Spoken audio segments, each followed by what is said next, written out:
Hello and welcome to Think Watercolour. My reference today is this photo of some old broken weather-worn timbers leaning against the wall behind a barn conversion in Wales. I want to demonstrate how to use strong contrast to create a dynamic and interesting painting from what is really a fairly mundane subject matter.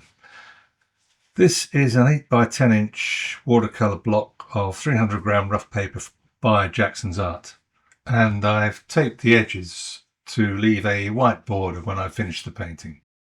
I've sketched the image in pencil, and because the timbers look almost white in the bright sunlight, I'm going to use very watery paint to just stain them a little to retain their brightness.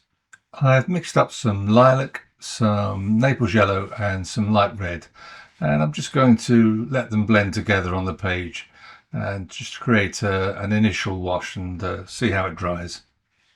The brush I'm using here is a graduate brush from the De La Rowney range, and it's a very small flat brush. I actually bought it for oil painting, but I found that it's really useful for doing these small flat areas in watercolours. So any good flat brush will do. You don't have to buy expensive flat brushes. They mostly tend to work pretty well. I would always advocate, if you're a beginner, to do a value study before you start a painting like this with high contrast. I used to do it, but I've been painting for so long that I find that I can pretty much easily see the values.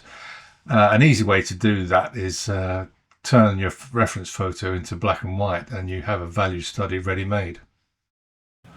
Having said that, if you start with the lightest lights and work towards the darkest darks, you can always darken the lighter areas if you feel that they're too light, and just make a judgment as you go along with your painting. Just using the same colours to block in the foreground. For the darkest darks in the painting, I've got a mixture of ultramarine blue and light red. Now, light red's very similar to burnt sienna, but it just creates for me, it creates a stronger black. I never use black. Black is the worst paint that you can use in watercolour, in my opinion. It always dries very flat. I always make blacks from a mixture of other colours. And this is quite a good strong dark colour for the darkest areas in the painting. And as I paint these darker areas, I can see that the timber work is now looking very, very light. So I may go over that shortly to darken some of the areas. It's a little bit too light at the moment.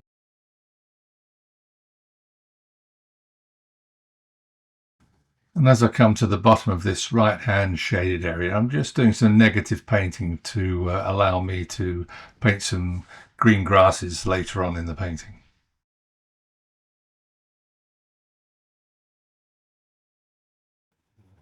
And for the wall that the timber is leaning against, I'm just using some yellow ochre and a touch of the lilac just to blend it all together, just to create some texture in the stonework. And I'll add a few darks once this is dry. Now that I've finished the darkest darks, I can see that the timbers are looking much too light, so I'm just going to add a little bit more pigment just to darken them a little bit. I want them to still look very bright and weather worn and bleached by the sun. And here I'm just darkening this side of that wooden fence. I want it to be almost silhouetted against the bright sunlight on the other side. For the rusty hinges on the framework, I'm just using fairly neat light red and then dropping in some fairly pigment-laden ultramarine, let it blend together just to create the suggestion of rust on the hinges. And here I'm just using a number 1 rigger, using that same dark mix just to put in some texture on the timber work, just a suggestion of cracks, knots and grain on the timber.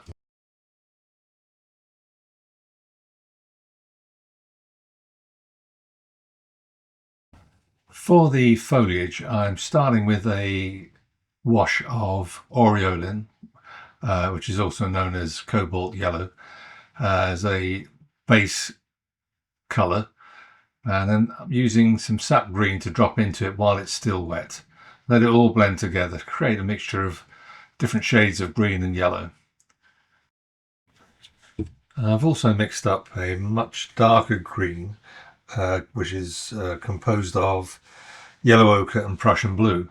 It seems very blue when you look at it on the palette, but once you drop it into the aureolin, it then starts to take on a stronger green, darker green colour. I'm just letting this all blend together wet in wet. And once it's dry, I'll come back and add some more detail with some darker greens. Here I'm using the side of a rigger just to pick up the texture of the paper for the foreground grasses, and then just flicking up with the tip of the rigger for some individual blades of grass. Just using the same greens and the aureolin that's already in the palette.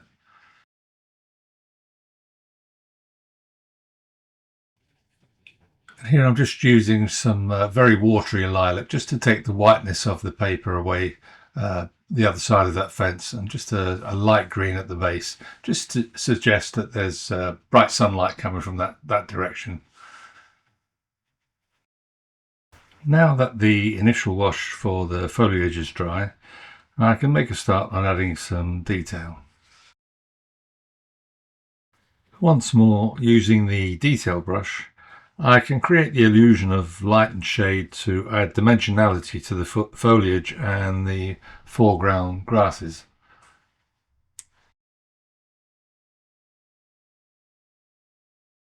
The great thing about the detail brush is that the body holds quite a bit of paint, but it also has this fine tip for doing fine work like the blades of grass in the foreground there.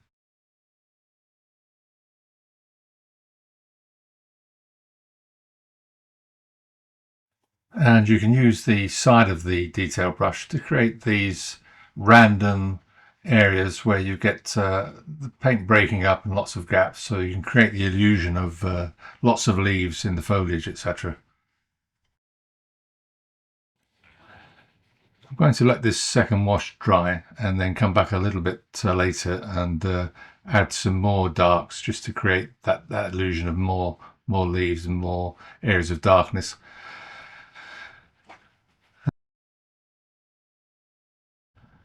Okay, I've added one more layer of darks to the foliage just to create that depth, and I'm pretty much pleased with the outcome. The lightest light is coming from the left, suggesting bright sunlight, creating the deep shadows behind the timber leaning against the wall. I spent a little time reviewing the finished sketch, and there was something wrong in that, and I realised I'd placed the upper shadow on the gate cast by the fence a little bit too low. So using some cotton wool buds, dampened with some clean water, I gently lifted out the upper shadow on the gate and then repainted it slightly higher up. I apologise for not filming that section. I forgot to turn the camera on, and this is the final result. It just goes to show that you can correct a mistake with watercolour, even if it's the darkest of darks, if you're very careful. I do hope you found this video useful. Once again, I apologise for not filming correcting the mistake, and maybe I'll do a future video about that. If you did find it useful, do give it a like. It always helps with YouTube. If you're not a subscriber, do subscribe and hit the notification bell for future videos. And once more, thanks for watching.